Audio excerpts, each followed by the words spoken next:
Hi everyone, it's QuickyBaby and welcome back to World of Tanks, or shall I say Battle Royale World of Tanks, and that's because Wargaming just snuck this out on a sandbox test server, and what's absolutely bizarre about this is there's no mention on World of Tanks homepage about the sandbox test server updating or the fact that they're kind of just throwing in a Battle Royale game mode.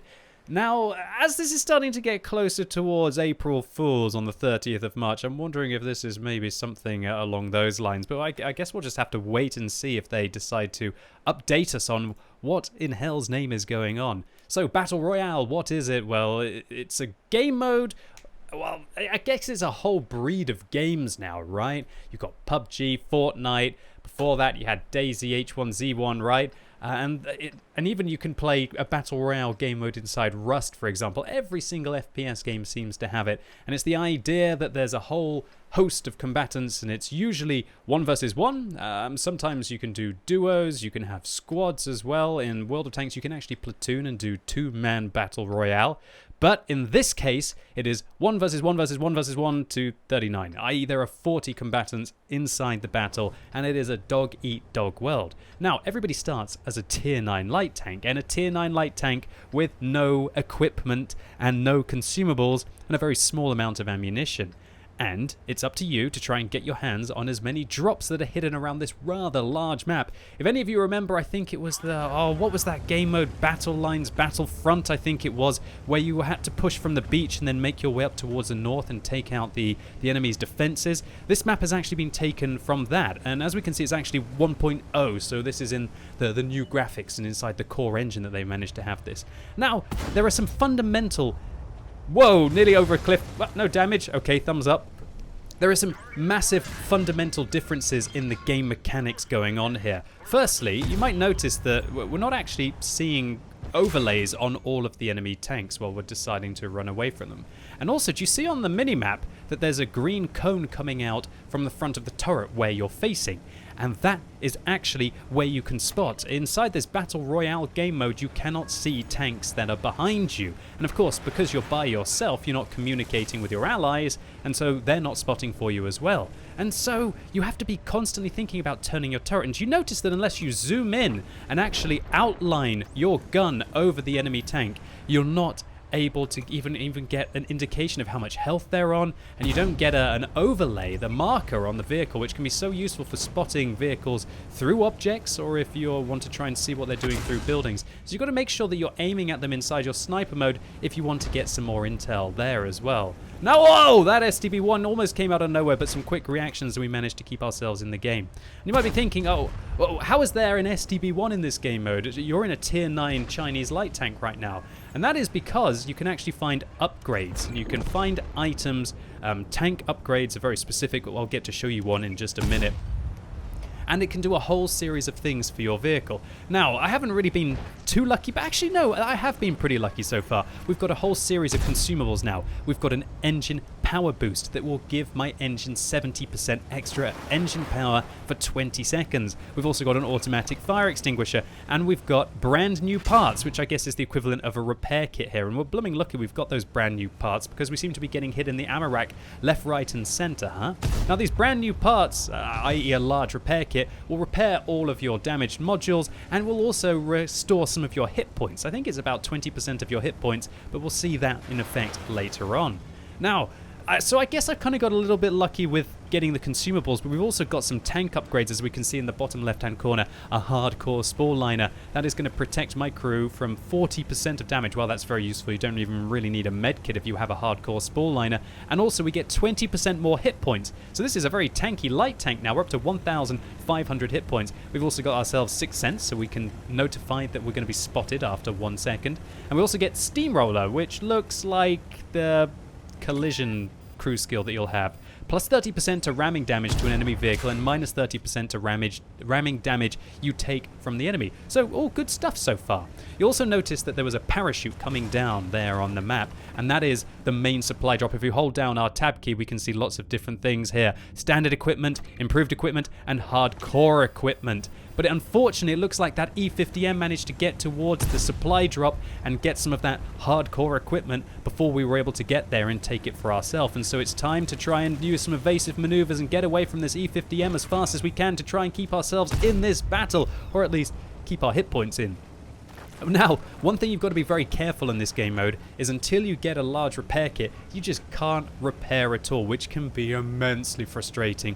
I raged so hard on stream, probably harder than I think I've ever raged playing World of Tanks, but by being continuously tracked and so frustratingly tracked as well, just not being able to use your mobility, and it's one of the downsides of staying in a light tank for as long as I have. And I say for as long as I have, and that's because if you manage to try and find an tank upgrade somewhere on the map, then you can upgrade to tier 10. Now the tier 10 tank you turn into is kind of random. Well, you can see what you're going to upgrade to when you sit inside the circle and take the buff, but it's not like you get to choose which one has spawned, so to say. Now look, I thought that tank was actually alive, so I decided to shoot him anyway. And oh no, WZ-111-5A, but this is where our repair kit is going to become immensely useful. He actually rams himself on us, tracking, and oh yeah, this is where we know what to do in a light tank. This is like old school World of Tanks right now, and you might be thinking, how are you going so ridiculously quickly? Have you sped up the replay? No, that's actually me using a speed boost there. And the speed boost, giving you 70% increased engine power, actually allows you to go faster than your top speed limit, both forwards and backwards. And right now, oh yeah, WZ-111-5A, you might be a nice tier 10 Chinese heavy tank with a lot of damage per minute, health, armor, but is not going to do very good against what tank is this even? This is a W7-132A. What an unusual tier 9 Chinese light tank. I have to admit, when I was playing this to be able to get through towards the WZ-1321 when the tier 10 light tanks were first released, it is definitely one of the most forgettable. But look at this, we're actually going over 100 kilometers an hour right now, and that is because of the speed boost. And the speed boost is reusable. Now we take a little bit of damage because we were going so fast there, and left, right, you have to literally dab the A or the D key just very lightly. And here we go. Okay, we're capturing a tank here. We're capturing a WZ-111-5A for ourselves, and I guess it's hidden underneath this camouflage net, right? There we go, we took it! Whoa! That's actually pretty cool. You know what? Thumbs up to you, Wargaming, for that. I like those little details. One thing that's incredibly annoying, however, about upgrading your tank is, all of that ammunition we had is gone, and now we've started with 4 armor-piercing shells and 10 high-explosive shells. And so that means it is up to us to, as quickly as we can, get towards the supply drop, and we can see the plane is just leaving. It's just parachuted in a supply drop right into the middle of the map. So we're going to see if we can go get our hands on it. But considering we're not the fastest heavy tank here, it's kind of unlikely that we're going to be able to get it unless our enemies are literally just chilling. So out of 40 that were alive at the beginning, only 10 are alive now. Well, make that 9 are alive now. What in hell's name? That was a big old fight. Somebody overturned and then a couple of kills. Okay, cool. It says I've personally destroyed 0, but I'm pretty sure I killed that 5A. Maybe a little bit of a bug there. We'll have to take a look in the post-game stats to see how many kills we end up with here. Alright, so what are my biggest tips for this game mode? Well, my biggest tips are, at the beginning, don't bother going and fighting 1 versus 1 and wasting your time there. You're far better to just bomb it around in a light tank and try and get as many upgrades as you can. Because those upgrades that we see on the bottom left-hand corner of your screen are just so incredibly important. Oh, let's see what this ramming does. Well, only 150, a little bit disappointed there. What's the point of having that ramming ability? But nevertheless, we shut down the T-54 lightweight, and we collect some ammo from his wreck, which is also useful, and you get some hit points back as well from collecting their wrecks. And finally, it's saying personally destroyed 2. I guess it needed to update a little bit with another kill. But yes, you can collect ammo from either finding the drops on the map or the big drop. And oh, WZ-111-5A. And how weird is this? I can't actually see where he is because you don't get an outline until you can actually see him. So that makes such a change in World of Tanks. It's like a fundamental, really weird thing. But I tell you what isn't weird, and something that makes me very happy, is the fact that we've got this 5A completely hook, line and sinker. But I also feel a little bit, I guess, frustrated for him, because either he has a cooldown on his repair kit, or alternatively he just never found one. And that's why it is so important at the beginning to bomb it around. Don't get stuck into useless fights at the beginning of the game, and just try and find as many consumables as you possibly can, because they can completely change the outcome of the game. Now there's a 140 deciding to make his way towards me, and there's also an E50M as well, but I want to try and focus down the 5A because, you know, killing your opponents is important. But that E50M is on my right. We can't actually see because of the outline, but we could see him there if you've got eagle eyes. Want to finish him off? I'm actually going to fire a high explosive round there, and I decide to fire a high explosive round because, of course, I don't want to waste all of my armor-piercing rounds on this vehicle. I might need the armor-piercing rounds to fight off another tank. So we're going to fire yet another high explosive round under the tank, finishing him off, and we're going to try and make our way up towards the slope to try and get those precious armor-piercing rounds. Oh, it's not happening. Oh, come on. Looks like we're going to have to make our way a little bit towards the right to make the way up the slope here. There you go. That's the ticket. In, we pick up some ammo, we get back our health, even though we didn't need our hit points there. And now we see that there's a supply drop. That plane just came over and oh, don't mind if I do. I quite like interrupting these vehicles here from behind. Okay, so we don't manage to penetrate a high explosive round on the Object 140, but the armor piercing is okay. And here's another big tip for this. If you see two tanks fighting, shoot the vehicle with the higher health, because of course you don't want to team up on a single tank and then have the awkward moment of having to fight against a high health tank immediately afterwards, right? So if they're deciding to fight each other, just take in turns and shooting them down one by one, and then eventually you'll be able to fight a weakened adversary, whoever wins their 1 versus 1 fight, or at least the one that you let win the 1 versus 1 fight, right? So here we go. Here's our first mega supply drop, so to say, the hardcore equipment. We're about to get some hardcore equipment. What kind of hardcore equipment are we gonna get? Well, at least we got some heat rounds and some armor-piercing rounds. We got hardcore optics, ladies and gents, plus 10% view range and minus 20% base dispersion. So I guess maybe there's a difference between the hardcore optics and maybe the regular optics. Not 100% sure about that, but oh my word, we're being caught out in the open by a WZ-111-5A who's on full health. But, funnily enough, he just knocked us down to a point where we have 2,200 hit points now, so I guess it's even going into this fight, and that's the advantage of having those extra 20% hit points. Okay, so how are we going to handle this? Well, it's just an ugly fight here, really. He's going to put one into us. We're going to put one into him. We do a bit of critical damage there. I'm thinking maybe it'll be an Amarak, but we're not sure. I decide to ram him a little bit. We do a little bit of damage, only 5 damage there with the ram. Now we're loading heat rounds. Don't want to shoot his gun, just aim round to the lower plate. And now what I'm going to do is just keep bumping his tracks, because if I keep bumping his tracks, I can keep his tracks off without necessarily shooting them. Okay, just want to keep my damage high, put another round into him and keep bumping his tracks to have his side armor, because what I'm going to do now, oh no, not quite yet, finally he puts a round into us, but we actually use our repair kit there, and you can see it puts our health back up over 600, and so that means that he couldn't kill us with a single shot unless he rolled. No, he couldn't when he was firing armor piercing unless he set us on fire or ammo-racked us, and then we get above him and we finish him off.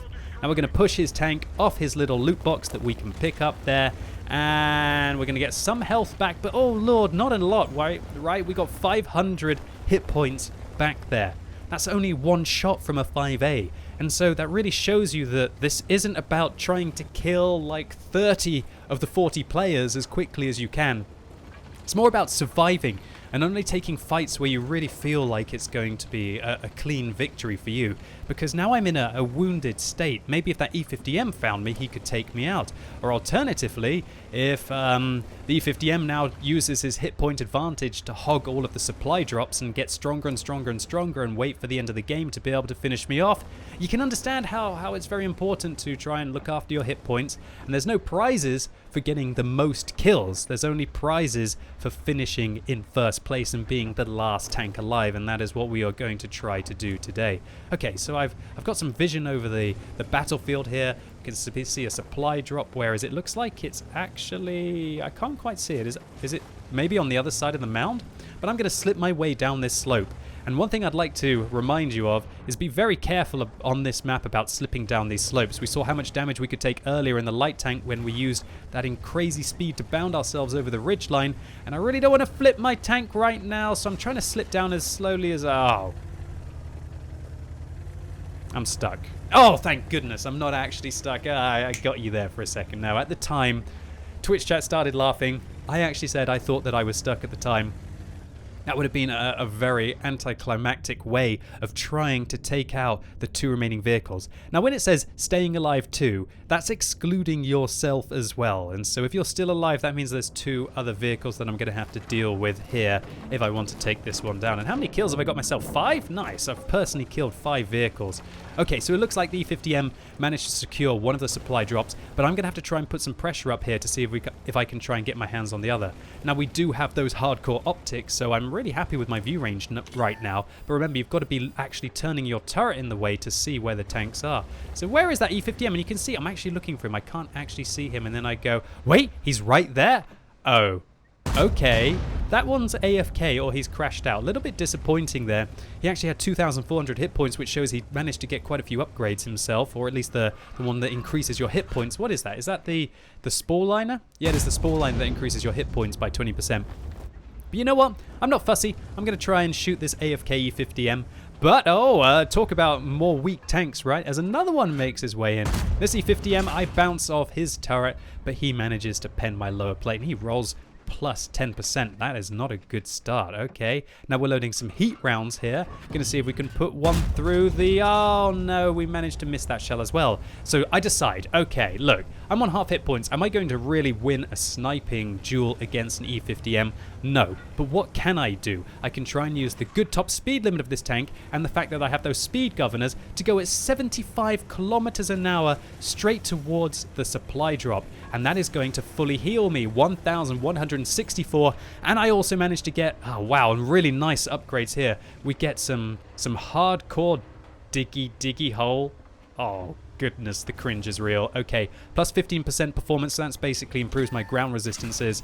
And also I managed to get a hardcore rammer, which is minus 10% loading time and minus 20% aiming. And so that might be the pickup that allows me to fight the C50M. But look, a supply drop just lands behind him. I hope he doesn't notice it. Okay, I'm just going to go at him now. He bounces off my upper plate. I pen his lower plate. And right now I'm feeling pretty happy. Don't allow the E50M to ram me too hard. Okay. My repair kit isn't going to be active for another 20 seconds, so I've got to watch out for that. Where shall I try and shoot him right now? Just want to try and get the side of his vehicle. There we go. Right into the back. Another 558 damage. I've got 1,800 hit points right now, so I'm feeling fairly confident. The E50M, not a vehicle that's renowned for its damage per minute, and as long as I can take my time and just put my shots in, then I should be okay. So the E50M is trying to wedge me back into this dead tank that's behind me. It doesn't look like it's going to work out for him, as we're going to put another heat round into his turret, lowering him down now to 36 hit points, and I've still got over 1,000, and I'm also feeling quite confident because I've got my large repair kit as well, which I could use to increase my hit points to a point where I'm not going to be one-shot by him. Okay, so E50 down, now it is just myself and unfortunately the AFK tank remaining.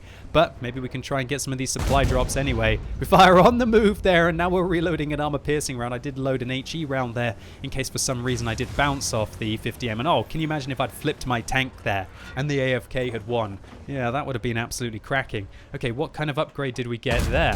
Looks like we got a hardcore stabilizer, plus 20% accuracy during movement and turret rotation, and also plus 15% turret traverse speed. Now, that is actually very important, ladies and gentlemen. Remember what I did in my light tanks earlier to the heavy tanks, and how if I can lock down their tracks, they can't actually traverse the turret quick enough to be able to engage me.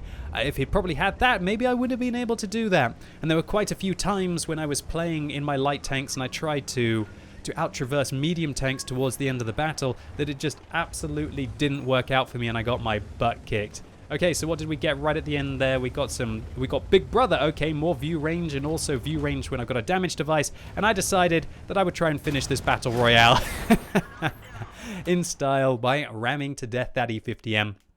Now, while the final kill wasn't really super impressive, right? I feel like the previous E50M that we had that 1 versus 1 with, that was the true final engagement that we had to have there. And so winner winner chicken dinner, as we are the final tank remaining out of the 40 that started, dealing 14,000 damage, picking up 7 kills, way more than anyone else was able to.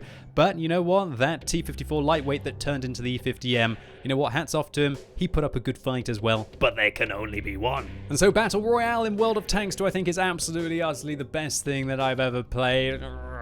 No, not at all. There are so many issues with this game mode right now that I would like to highlight towards the end of this video. Firstly, it is incredibly frustrating to be ammo ranked for the entire battle just because you couldn't find a repair kit in one of the supply drops. In other battle royale games, all you've really got to think about are your hit points, and the availability of bandages all over the map are plentiful. And the first thing that I would recommend for wargaming to do if they want to make just a huge quality of life improvement to this game mode is that everybody starts with a small first aid kit and small repair kit and maybe a manual fire extinguisher. Because frankly, driving around for 10 minutes with a dead driver with pretty much no hope of actually getting to the supply drops first to be able to get a med kit to then be able to heal him to then be able to fight back is just ludicrous. And next you could have it so that it's upgradable in the battle, so there's a level 2 kit, which is a large kit that will heal all of your modules in a single click. And then finally there could be a level 3, which is a large kit that also does the heal, which it currently does. The next thing that is incredibly annoying is the fact that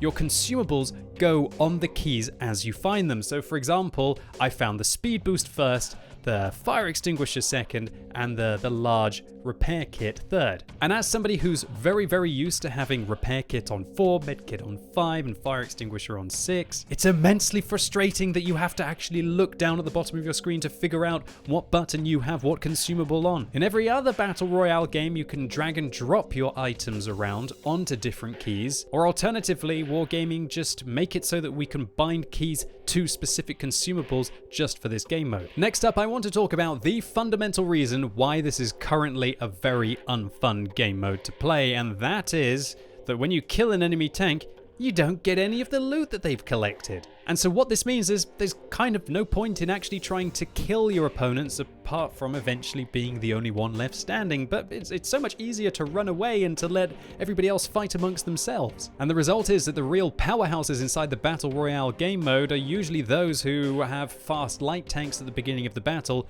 don't upgrade them to slower heavy tanks, and collect tons and tons and tons of upgrades that actually don't respawn on the map, so they're one-offs. If you could then maybe choose some of those upgrades from a tank that you've destroyed and going and looting, that would encourage people to maybe not just run away from the scenario, but take risks to try and take out that vehicle that just picked up the supply drop, to then take the supply drop upgrades from them, and surely then that introduces a huge amount more skill and aggression into the game, whereas currently it's kind of just run away and frankly get lucky with what you find. Next up, we notice that the supply drops are all central on the map, and so that means that unless you kind of get a dominant tier 10 tank and maybe you get some of the more important upgrades and then you dominate the center of the map, it can be very, very hard to get those supply drops. And it also kind of gives an advantage to the slower, more heavily armored vehicles with the bigger guns that don't have to move away from the center and don't have to then approach to where the supply drop is and try and make advancing plays out in the open and put themselves at a disadvantage against the faster, more nimble vehicles. So I would recommend to decentralize the supply drops, have them land randomly all over the map. And also I would recommend that they take longer to be able to land, so it encourages more vehicles to go there and then to be ready to fight it out to be able to pick it up, rather than who just manages to get lucky because one drops near them and they go and pick it up and then run away before all the rest of the tanks arrive there. Next up, I'm suggesting that when you upgrade your tank to tier 10 that you get to keep the ammunition that you had in the vehicle. So for example, did you have 10 standard rounds, then your upgraded vehicle should have 10 standard rounds. Because what this means is that it's a real penalty for a player who didn't find that tier 10 upgrade until later on in the game.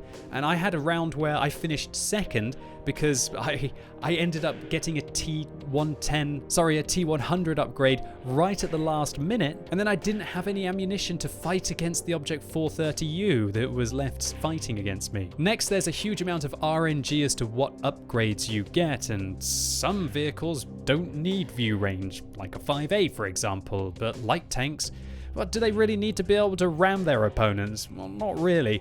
Might it be clever if the upgrades were choosable to a degree? Maybe you got a choice of one of two upgrades, or maybe there were kind of class-based upgrades for the different tank types. Next, the red zone needs to be more punishing. That's something that I didn't really highlight, is that as you can see, the map was getting smaller and smaller. But the problem is that you can hang around actually in the red zone for 30 seconds after it's transitioned from yellow to black. And that was crazy because it just allowed players to sit there and not have to leave and then kind of play a game of chicken to wait for the first player to move. I think that instead of just getting a drowning timer that if you don't enter the battlefield in 30 seconds, maybe you should take damage over time, or you should be set on fire as a punishment. Next up, there's a huge bug at the moment inside the sniper mode that for some reason whenever you aim at the enemy tank, then sometimes it just boots you out the sniper mode. And it's not to do with taking damage from the enemy vehicle. I've proven that. There must be a bug in it. Wargaming, fix it. And then finally, I would question whether we need auto-aim inside this game mode, and also I think they should make the supply drops, the real epic supply drops, just feel more unique. Because at the moment it feels incredibly risky to go after a supply drop rather than just bomb it around and pick up those free open upgrades at the start of the battle. But ladies and gents, that's it, Battle Royale in World of Tanks. Not sure if World of Tanks needed a Battle Royale game mode, or if Wargaming are kind of just jumping on the bandwagon here. But when we think about it, this isn't too different to what they were doing with the Rampage game mode, I believe in 2015. Now I had a bit of fun of this when I wasn't getting frustrated to hell with the suggestions that I'm making. Well, you know what, I think it could hold a little bit of promise. Wargaming, go ahead. See if this, well, I guess we've got to wait to see if it's going to be just an April Fool's game mode or if Wargaming actually have any plans with it. But I think that if you do think about this a little bit more clearly, I would also like to give Wargaming some feedback that frankly, if you had just played this for several hours, you would have been able to get this list, and why have it as it is now? It was kind of just a waste of the sandbox test server. But maybe it's something to keep your eye on. Anyway, ladies and gentlemen, that is it for today. I hope you enjoyed this video. If you did, give it a thumbs up, but if you hated it, give it a thumbs down, and let me know in the comments what you think about World of Tanks Battle Royale. And as always, thank you so much for watching. You've been epic, and hopefully I'll see you soon.